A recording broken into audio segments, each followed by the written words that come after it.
Guys, welcome to my mini vlog. तर आज माझा लहान भाऊ मला सोडवत होता बस स्टॉपपर्यंत, कारण की तुम्ही दरवेळेस माझ्या मिनी व्लॉगमध्ये मोठ्या भावालाच बघता फोर व्हीलर असल्याच्या नंतर तोच सोडवतो, पण इथे आज लहान भाऊ सोडतो. इथे माझी हीच बडबड चालू होती की लहान भावाला सुद्धा फोर व्हीलर चालवता येते, मला साधी अजून ॲक्टिवा पण नीट चालवता येत नाही, पर एक दिन मी चलाएंगा.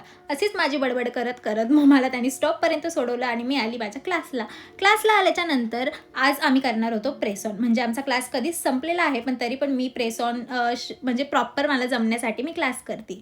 तर मग इथे मी तुम्हाला हेच बोलत होती की मी तुम्हाला माझे प्रेस ऑन लास्टला दाखवते, सो स्टे ट्यून. मग इथे मी माझे प्रेस ऑन वगैरे तयार केले, तर ते कसे तयार केले तुम्ही इथे बघा. म्हणजे सिम्पलच होते, पण मी प्रेस ऑन इथे केलेले. आणि त्यानंतर मग क्लास झाल्याच्यानंतर मी घरी जायला निघाले आणि आजही मला लाल परी भेटलेली, म्हणजे हाफ तिकीट. पण त्या बसमध्ये मी लास्टला बसलेली, त्यामुळे मी वर खाली अशी नाचत घरी आले, कारण की फुल ऑन बस आदळत होती. आणि त्यानंतर ते बसचे धक्के खाऊन मला लागली होती भूक, म्हणून मी अंडा वगैरे तळलं. ऑमलेट तळल्याच्या नंतर इथे ते तुटून गेलं, कारण की मला भूकच इतकी लागली होती. ठीक आहे गाईज, भेटूया नेक्स्ट मिनी ब्लॉगमध्ये. बाय.